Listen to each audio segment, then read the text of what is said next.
Welcome, everybody, to Mary Giuliani Live. I'm so thrilled you're here. So I've got Marni-Spencer Devlin, who is a fantastic guest tonight, has an amazing story, and I'm just really, really thrilled that you're here, Marni. So thank you for joining us.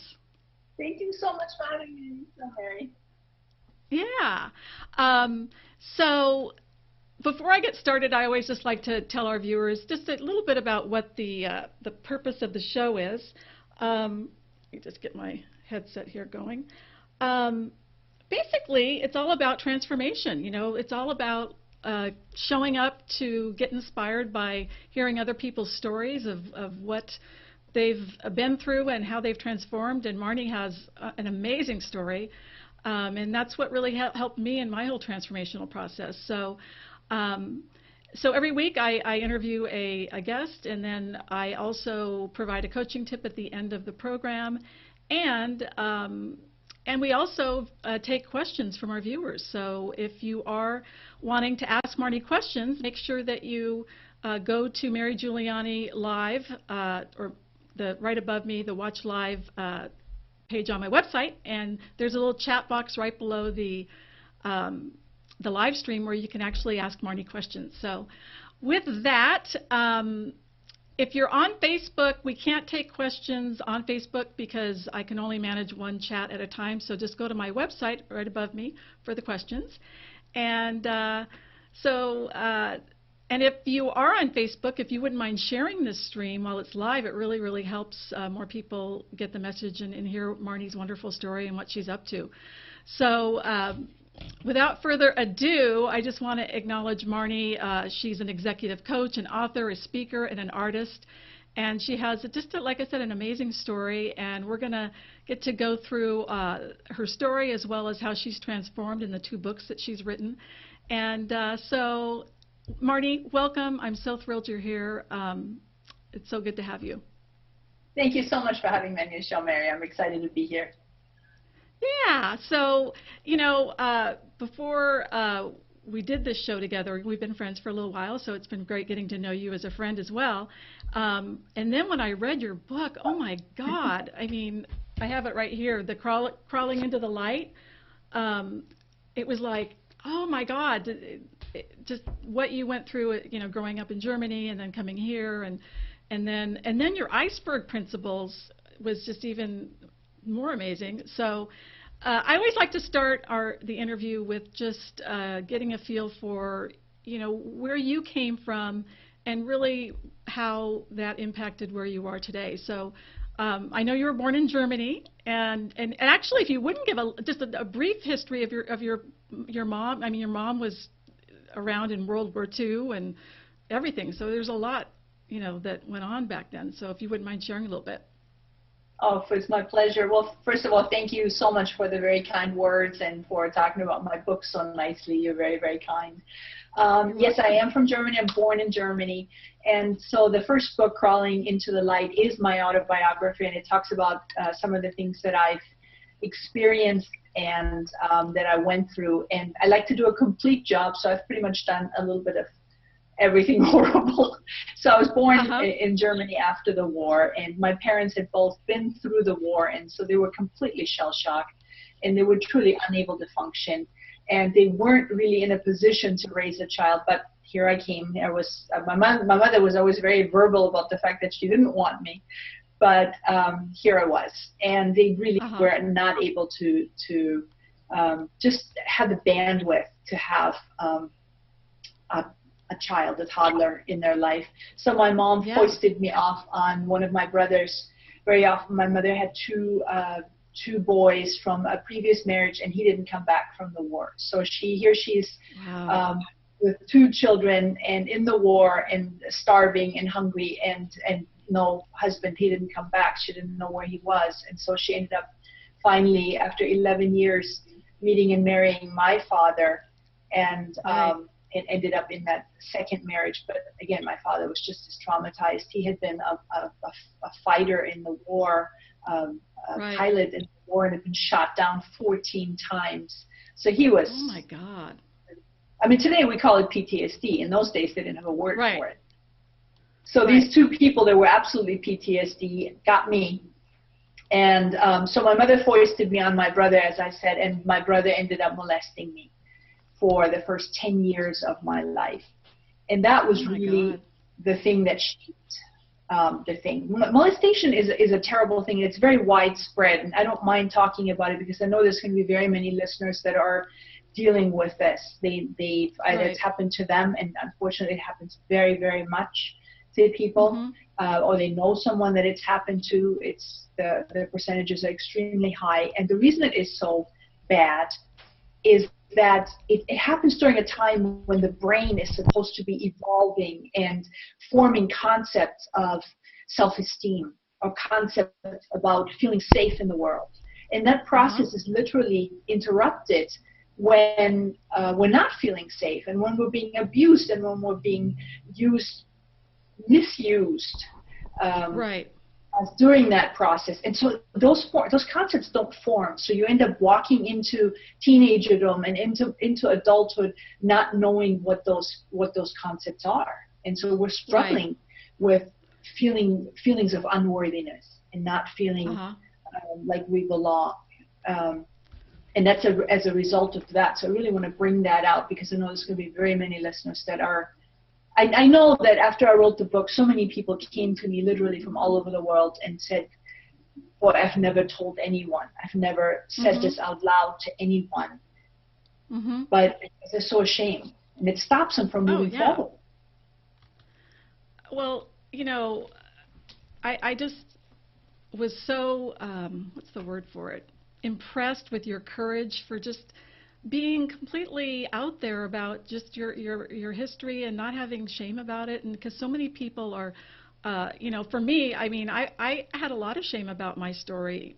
And even though we all were raised the way we were raised, and really it wasn't our fault that the things, you know what I mean? The things that happened, but for some reason we feel like we shouldn't share them or we won't be accepted or loved. And so just by sharing your story, it's just so powerful. And it, like you were saying, people need to know. So then. Well, honestly, I believe everything happens for a reason. And you're right, the shame is such a big deal. And that's really what holds us back from moving forward, walking through it, getting through the other side, and really having that become stepping stones. The stones around our necks end up becoming stepping stones towards a greater life. And that's really the message of the entire book, with all the things that I talk about. Because molestation, unfortunately, is only one part of it. But for all of the listeners, really realizing that anything that they have going through, everything happens for a reason, and it's all meant to become a stepping stone into a greater existence and a greater awareness. And so then, as you went on into the book, the Crawling into the Light book, you had mentioned that you eventually, unfortunately, you were raped a few times, and then you got into drugs and that sort of thing. Would you just covering that story a little bit, just so people kind of get a feel for it? One of the other issues and one of the side effects of molestation is that all the people that seem to have been molested always seem to become victims towards further abuse. I've seen that so many times in researching and being also in therapy about this. Other women and men that have been molested, they find themselves again in situations where they end up being raped or something. And so, I was raped I was only 12 years old, and I was raped for the first time. And that really sent me into a downward spiral. I felt very, very dark and black on the inside, and ended up hanging out with a bad crowd. And so when I was 14, I ended up being raped a second time. Oh my God. It really just, I sort of unraveled. But then when I was 17, it looked like things were going to look up. I ended up, I got to marry my high school crush. I was only 17, shouldn't have married, too young. And he was so proud of and I was always discovered as a professional model. So he was very proud of the fact that his wife was a professional model. And he was proud until he realized that meant that other people would be looking at his young wife. He became insanely jealous. And so he cooked up this diabolical plan, truly diabolical plan. And he intentionally, and knowing what he was doing, got me hooked on heroin, brought heroin to my home. And I had the normal reaction just as anyone else, just get this stuff out of my home, get this crap away from me. But he talked me into it. And it took him many hours to talk me into it. But eventually, I was just a kid. It came down to a dare. He said it was chicken. Right. Oh, and I remember feeling that drug for the first time going into my veins and thinking, oh, my Lord, this feels good. I wouldn't want to ruin my life over it, but my God, that feels good. And those were famous last words, because hindsight 2020, I realized that it felt so good. And I just knew that instinctively that we are meant, as human beings, we're meant to feel good. And it felt good. And I knew I wanted to feel that way again. And so out of that, it became sort of a habit. You know, you want to feel that way again, and you want to feel that way again, and then you're doing anything just to feel that way again. And so I got rid of the guy eventually, but I could not get rid of the drugs. So for the better part of 10 years, I was a heroin addict with everything that entails. Life on the streets. I became a criminal. I became a prostitute. And finally, I ended up homeless. And that was truly my breaking point. That was, as they say, my bottom. I literally drifted down to it, and I finally hit bottom. And it was so dirty and so dark and so ugly all around me that something inside of me finally said, you deserve better than this. And I truly believe that that's what's required to, when they say that elusive, what does it mean for an addict or an alcoholic to hit bottom? I really think it has to be that little spark inside that says, I deserve better than that. And from that little tiny spark and that realization that I deserved better than the dirt and the filth all around me, and being homeless and being a drug addict and being a prostitute and being a criminal, all that, I felt I deserved better. And I said, the next day I said, that's it, I'm turning myself in. I have to face whatever comes ahead of me. And I thought maybe I would get a slap on the wrist for the fact that I turned myself in, but I ended up being sentenced to state prison. So I added that to my list of experiences, did 18 months in state prison. It's like I left nothing out. I truly left nothing out.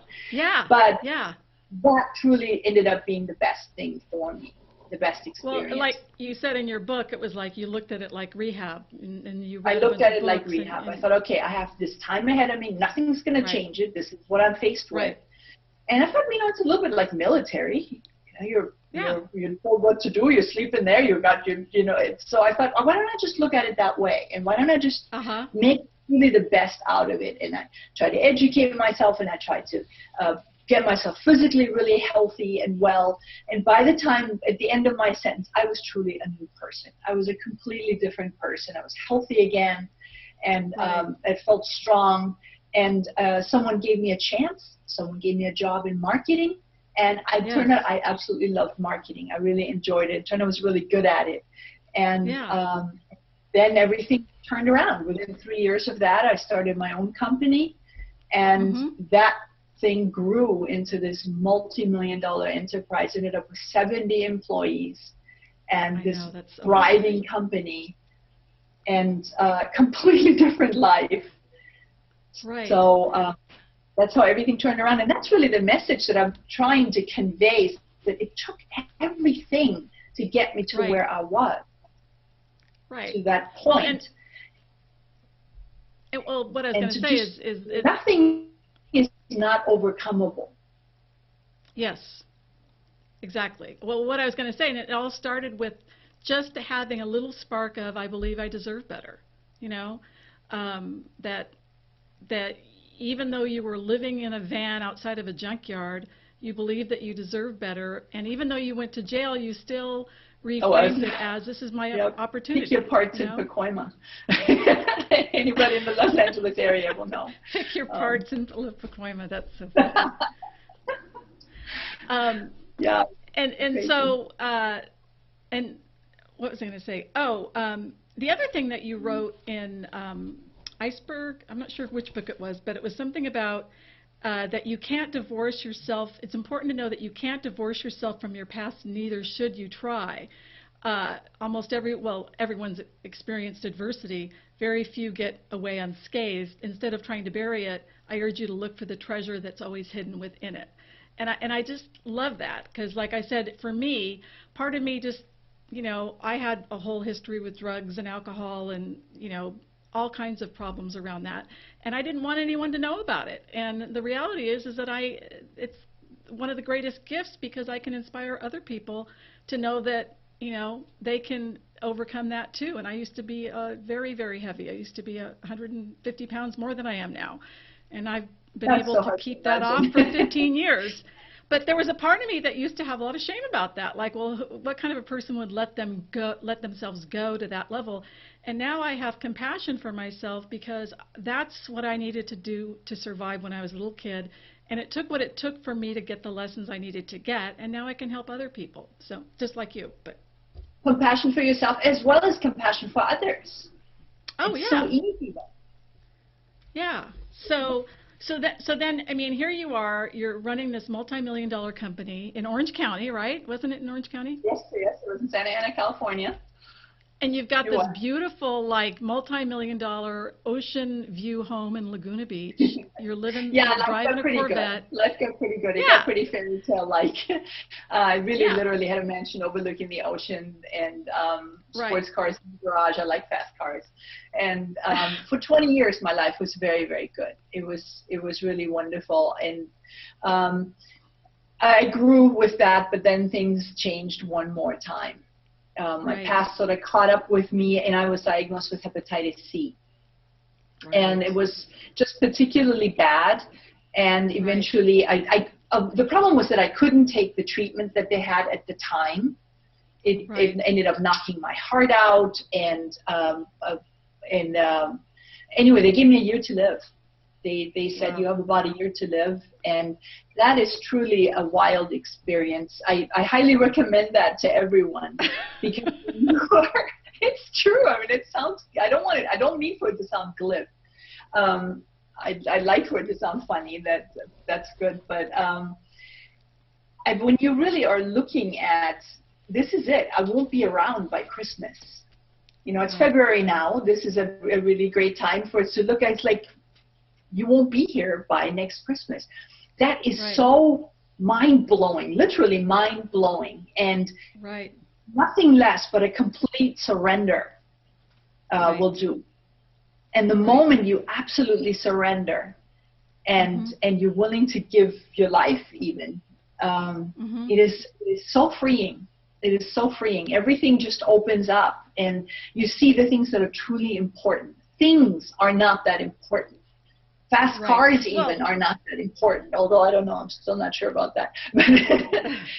Well, and that's when you, I'm sorry, that's when you decided to go back to Germany and find some, could you say a little bit more about that?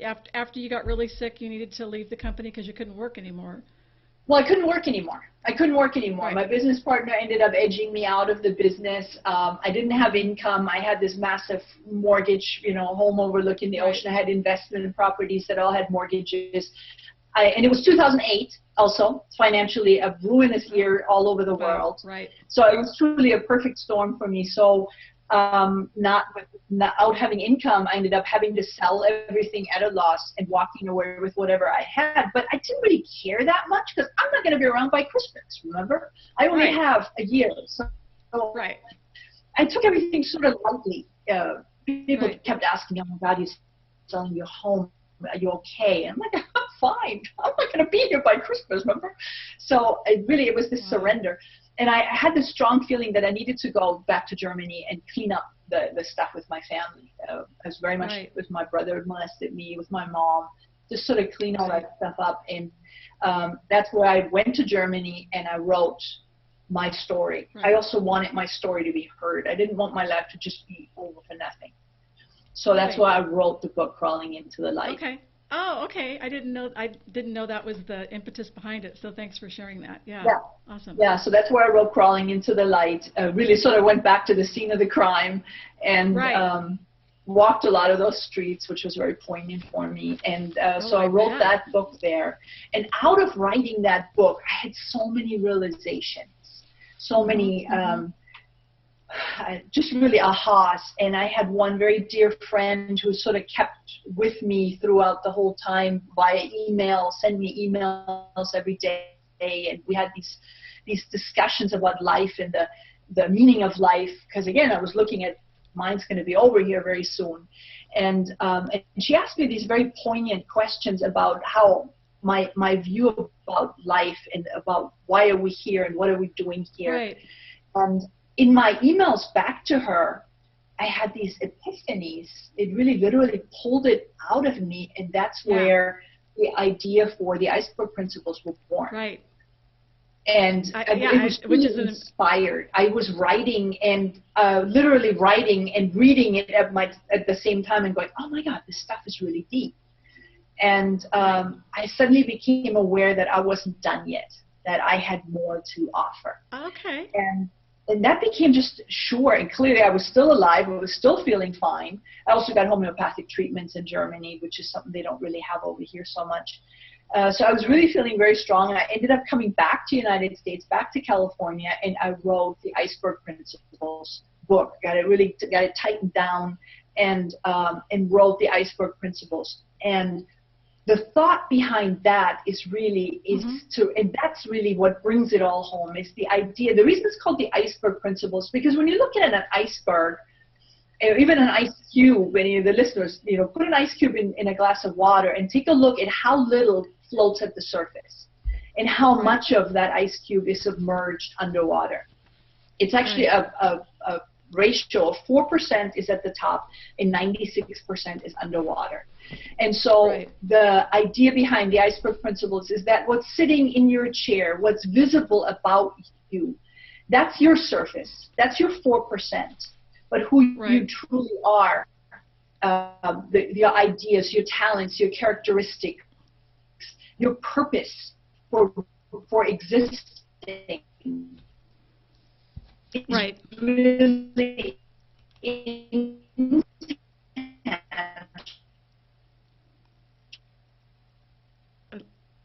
see the talents that you have. I can see your purpose. All those things are intangible. They're not visible about you, yet they truly are what defines you. They are the most important part about you, but it's invisible.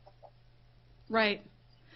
Well, and this is what I love about the Iceberg Principles is you go into... Most people, we all live our lives on the surface of the successfully.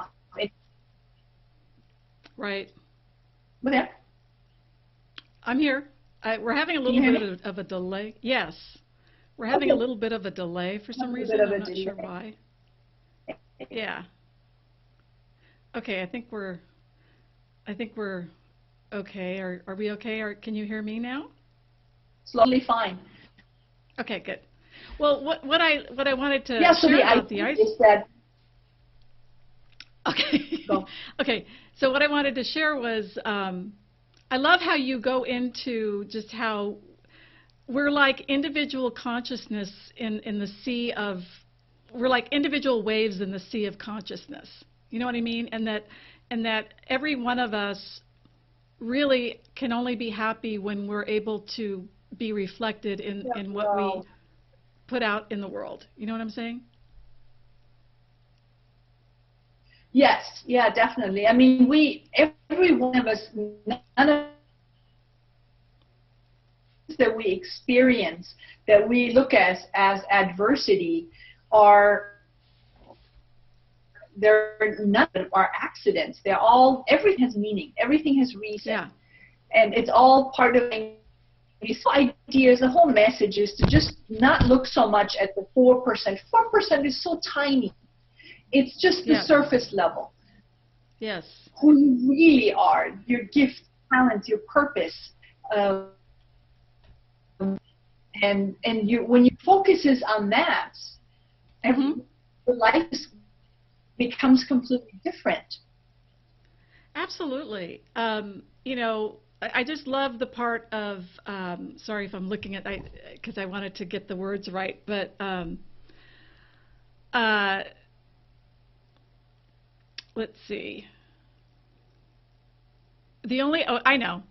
where you have the only choice we have is really to allow and align our energy. In other words, we're not really causing the actual things to happen in our lives, but we have the ability to align with the flow, and the flow is when we're in touch with our unique gifts and talents.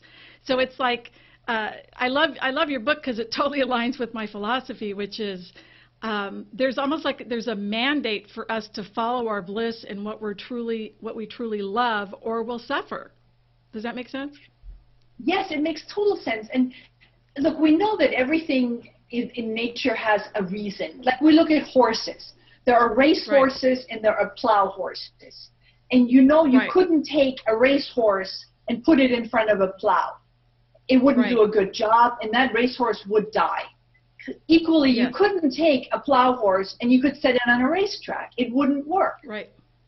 That's so clear and so basic. Yet it's the same for human beings too. We're good at certain things. There's certain things that we're meant to do. That and if you're misused, and you know, I couldn't be a football player. You put me on a football field, I would fail miserably. So it's incumbent upon everyone to listen to that voice within and hear, what is it that you love to do?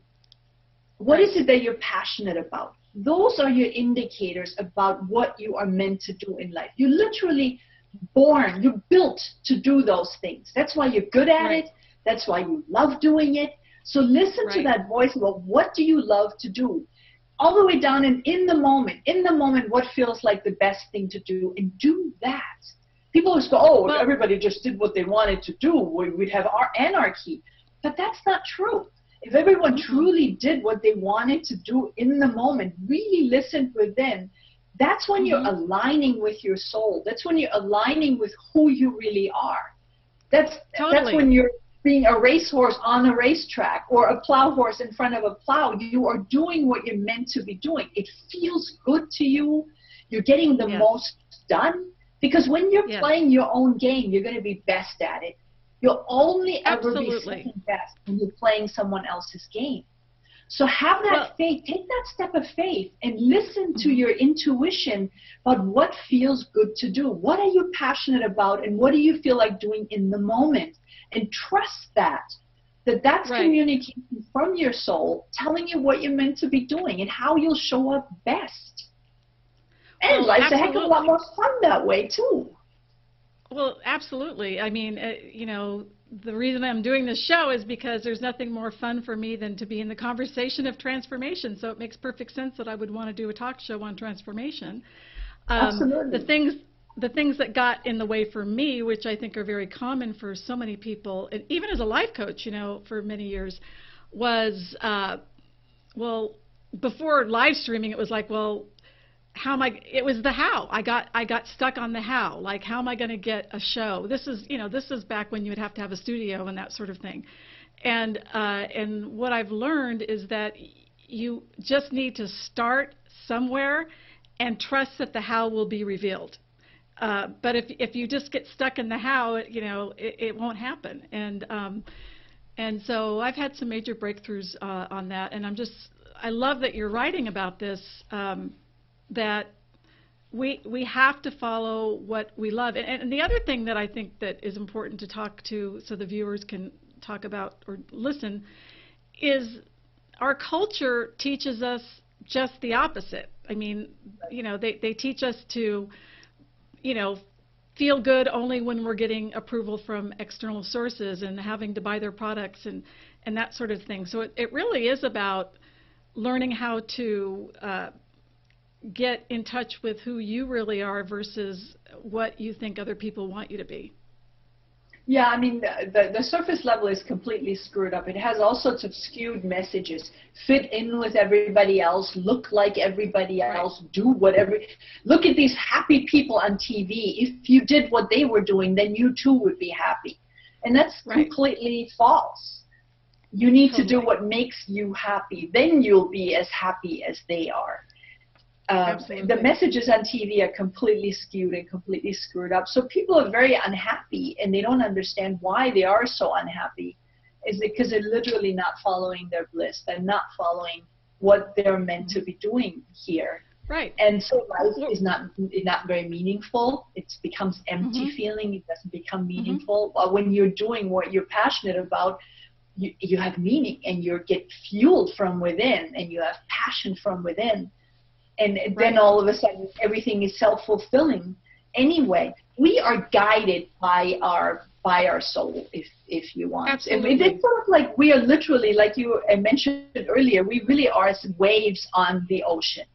And every wave has the total ocean below it. And a wave itself can't decide, oh, I'm going to go over there now. It doesn't work that way. The wave has to go where the ocean sort of carries. Right.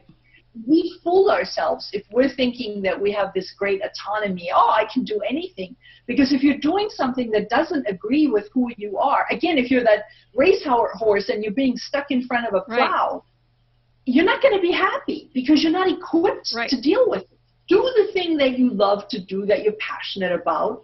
Have that faith. Take that step.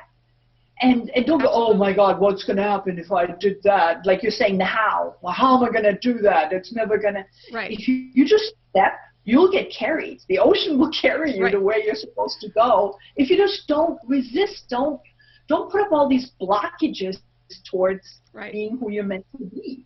And it really flows very easily. There's no hocus pocus. There's no magic about it. Just do what you're meant to be doing. And that's what you love to do. Do that, and everything flows. And so, just so our viewers can kind of like, okay, so I do what I love, and everything flows. And like one of the things that you've wrote in your book is that about our senses, like our taste, we can't find happiness in our senses. It has to come from meaning, and yet, so again, it comes back down to, unless we have a sense of meaning and purpose in our life, we're not going to be happy. So in other words, if we think that we're going to be happy because we're out partying with our friends, that's just a sensual kind of experience. It's not going to do it. Or even finding a partner. It's trying to cover up that you are in fact not doing what you're meant to be doing. It's always pain that you're trying to cover up. Any addiction is literally taking drugs to make yourself feel better. And partying so hard is just another symptom. It's really just another drug trying to make yourself feel better when you could be feeling better if you did the thing that you truly loved doing in the first place. But that requires asking yourself, what is it that I want? And so many people have never asked themselves what they want. I ask people so often, what are you passionate about? What do you want? What do you want right now? And they can't tell me. They can tell you all day long what they don't want. Oh, the world's all screwed up, and oh, the president's bad, and everything. People love to focus on everything they don't want. Instead of focusing, okay, well, what do you want instead? Put your focus on what you want instead, and then move your power behind that. And your life will turn around. The thing that's important that for me, that's really impacted me, is making sure I put myself in relationships and in environments where people are aligned with the same type of philosophy, that are there, that can support me, in being true to myself, and that I can support them in being true to themselves. Because, if you don't, then you've got all of these people telling you that you should be like them and doing all of these external, approval things, and so it's important to put yourself in an environment, because we are, to me, we're wired for connection, and so feeling a sense of belonging is really key. So that's why it's so important to put yourself in environments with like-minded people. I just wanted to throw that in. I definitely think that's important, as long as those like-minded people are on a good track. Because I just brought up the political situation, which is clearly very divisive right now. But right now, there's a lot of people that are not happy what's going on with the political situation. And so they get together, and that's what they talk about.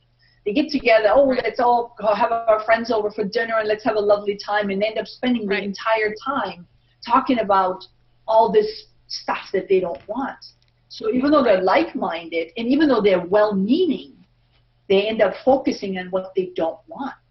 And that ends up, what you focus on grows. What you give your attention on is what becomes real in your life. And, absolutely. That's a big deal. That's a reality. That's a law of nature. What you focus on seems to show up all over the place. So then it looks like the world's going to hell in a handbasket when that's not really true. Yeah. Nature is still growing. Apple trees are still bringing forth apples. World is still growing. Babies are still being born. Everything is still really good. This world is still really good. If people would just quit focusing on everything that's wrong and be a little bit grateful and appreciative for the massive amount that is still right, and get their own energy aligned with where they are meant to be going. Because that's what it always boils down to. When you feel bad inside, then you are not aligned with whom you are meant to be. We all have this emotional guidance system that if you feel like crap, that means you are not aligned with whom you're meant to be. So that means it's not the outside that's making you feel like crap. That means you are not aligned. You are focusing on something that is not aligned with whom you are meant to be. So change. Focus on what makes you feel good, because that's where your alignment lies. That's where your soul wants you to focus and look towards. That's where your soul wants you to grow and give your attention to. So listen to that inner feeling. If you're feeling badly, turn away from that. Stop doing that. If you're feeling good, that's your sign that you are aligned. That's really what it boils down to. Do what feels good. Ask yourself what you want and do that. That's the whole secret. Absolutely. Well, one of my intentions in the past 6 months or so was to let go of watching the cable news, and I know it sounds kind of crazy. Yeah, well, of course. And I knew exactly, and I knew that it wasn't good for me, but it was just sort of a habit, and I love Rachel Maddow, and so finally after the election, it was so painful I just couldn't do it anymore. So it's interesting. I held the intention, and it was like it sort of like became easy to let go of it.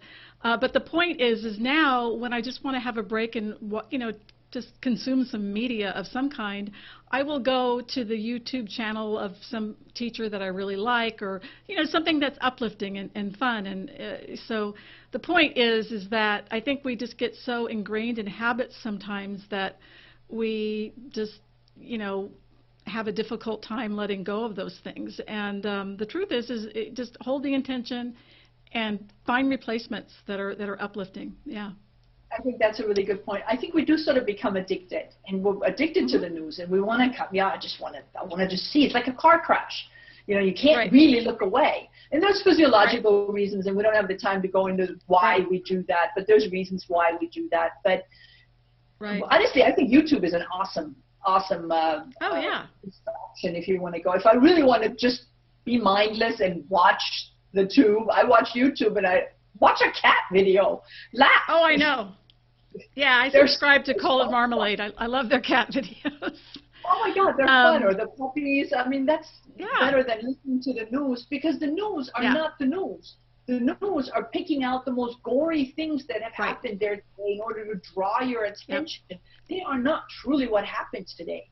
We are not being informed about all that happened today. We're only being informed about the worst possible things, because that's what draws the attention. That's not reality. Absolutely. Any more than sitting, looking at puppies is not totally reality. But one thing makes you feel better, while the other thing makes you feel worse. So what are you going to choose? So what would you suggest would be the best practices for people to really get in touch with who they are, what they love? Because so many people are just so stressed out with jobs or kids or families, or what would you suggest that could really help people to get in touch with who they really are and what they really love? Take time for yourself. I mean, I really recommend meditating. And even if people that don't meditate have no clue what that is, take time, 5 minutes before you get started in the morning. If nothing else, because you'll want to do more eventually. But just start with that. 5 minutes, no distractions, just you. And focusing within. Focus on what do I really want. It all comes about make yourself feel better. Whenever you feel good, you are aligned with whom you really are. Whenever you feel badly, that means you are not aligned with whom you really are. So it's all about making yourself feel better. Ask yourself, what am I truly passionate about? What is it that I really want in life? And that's really what it boils down to. And then in moment by moment, try to do the things that you love to do. I started with my art again. I worked as an artist for many years before, and I started up again. Why? Because I love doing it. I absolutely love doing it. Of course, I also want to make money with it, and it's fun, because that's the fun thing, is that if you do what you love to do, if you listen to what your soul tells you to do, then the abundance comes along with it anyway. You don't have to go chasing the abundance. It comes when you do what you love to do. Awesome. And are you, as far as other types of work, what other types of things are you doing? Are you still doing executive coaching, or? I do the executive coaching, where I talk to companies about what are they truly passionate about. It's employee engagement at its best, not with manipulations and how can we get them to work better, but what are they passionate about? That same thing is what I preach personally, is what I preach professionally as well. Get people to do what they're best at, and you're going to have the best employees. Not only will they be good at what they do, they will also love what they do. What a concept. Awesome. And so, yes, I do that as well. And I'm also going to start another book here very shortly. Oh, you are? Oh, yeah, there's another book in me here, so I'm a glutton for punishment. So. Kind of the theme for it yet, or? The Destiny Code. It's about again who we are, what the reality of this whole universe truly is. Who are we? Yes. Where are we? Why are we? And to realize that this physical world, everything that we see in front of us, is not who we are. Everything that comes can also go. So that means this is transient stuff. The eternal stuff, the stuff that stays forever, is consciousness, is who we really are. The thing that's looking out through your eyes and seeing the world is not your eyes seeing the world. The physical part of you, it's a little similar to Iceberg Principles, in the fact that it shows that who we think we are, this physical us, but the Destiny Code goes a little bit further and also says this entire physical world is really just what's in your awareness. It's not real. It's not the real thing. The real thing is consciousness. Cool. And love it. And that's the eternal part of it, of us. I can't wait. Well, we'll have to have you back for sure when you get that book going. But in the meantime, I want to show our viewers some of your art. So, well, I'm going to cut to your art. And if you behind me, right there, actually. I don't know if people can see it right there. There is a piece right there. This is called the Kobo Rush. It's a little bit dark. I don't know if you can put some more light on it. Isn't this funny? Here, I'm going to... Well, you can see a little bit of it, right? Look. Yeah. There we go. There we go. Yeah. Yeah, you're right. Cool. It is a bit dark. Doesn't really show up very much. Let me cut to this, and you can maybe narrate it as I show it. Okay. There we go. There's the different pieces. This is gold leaf on wood, on a piece of gold leaf on wood. Pieces.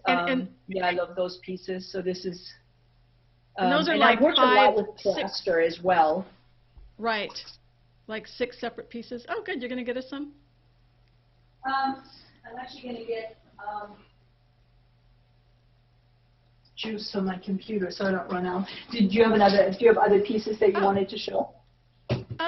No, I think that was, because this one has like, are the ones below it yours too? Yes, they're all my pieces. Oh, here's actually a piece that I just did today. I just finished today. First revealed into the world. So this is nice. Yeah, pull back a little bit. So I work a lot with plaster and with unusual color. That doesn't really show up so much. It has a really cool color and texture and crackle kind of a texture to it. Doesn't show up that much. But anyway, so it boils down to do what you love. If you want to make art, make art. The money will come. It all comes. This is a very abundant universe. And when you align with whom you really are, the abundance and the peace and the love and the generosity that are the scent of this universe, that are the emanation of yourself, they will come out.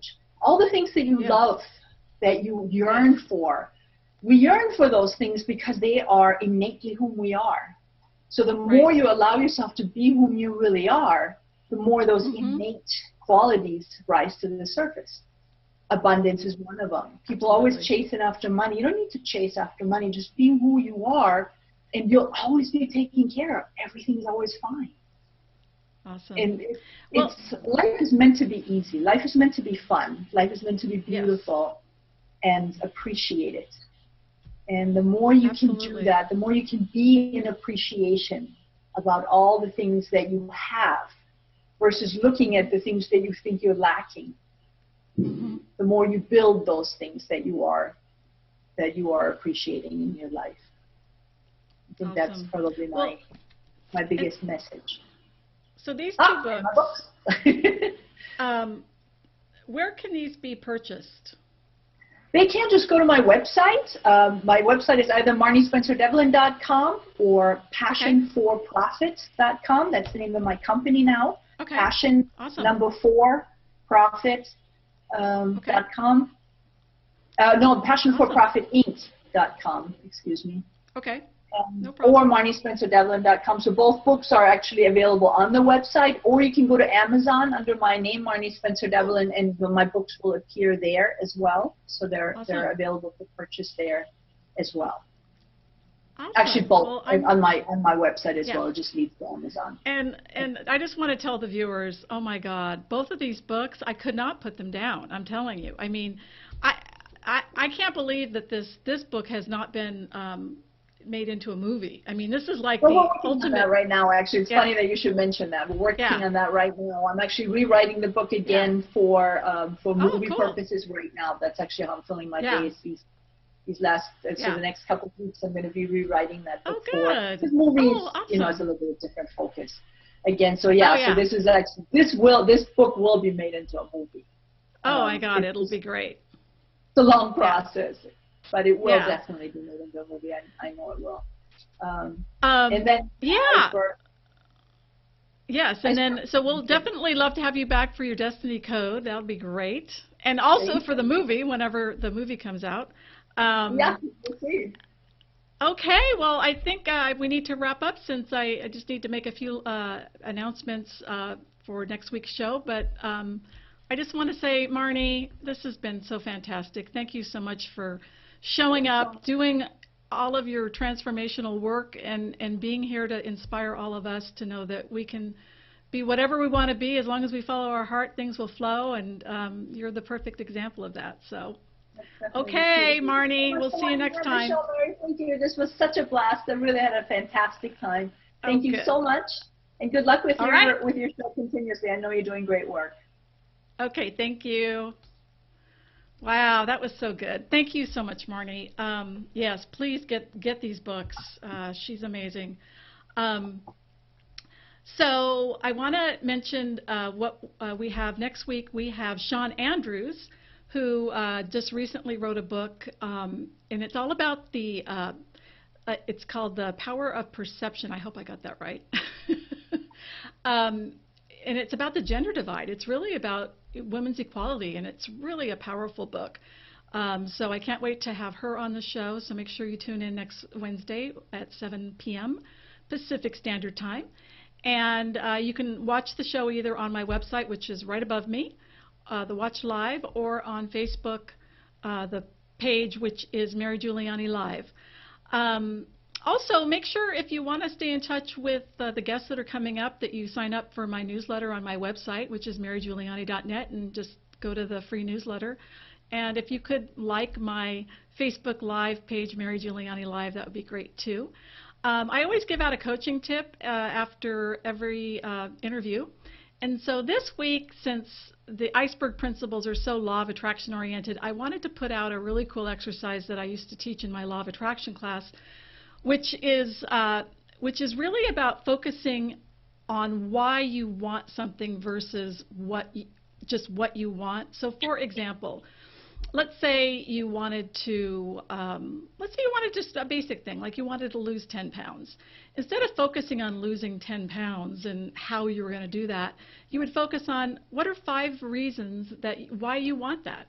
Well, because you want to feel better in your body, or you want to feel like you're moving in a healthy direction, or you want to fit into that wardrobe that just feels a little bit too tight, or you want to know that you're on track for all of your health goals. So when you get into the why versus the how, it makes things a lot more, well, it makes you line up with your energy, which is exactly what Marni was talking about, is you need to align with what you're joyful about versus what's wrong or how you're going to do it. But get into the why, and you'll be amazed at what happens.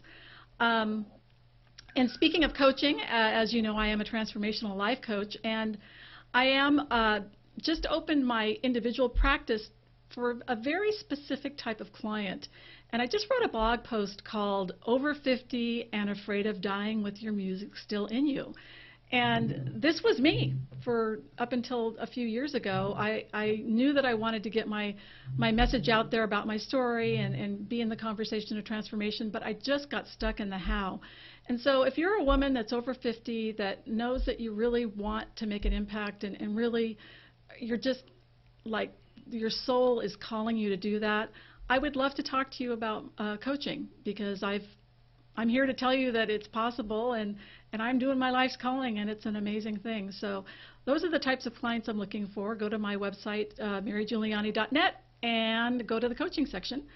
And let's see, anything else we have? I always like to say, what is one small step you can take tomorrow where you can be true to yourself, and just make a commitment to that one step, and you'll be amazed at what happens when you do that. So with that, I want to tell everybody to have a great day or evening, excuse me, and we will see you next week.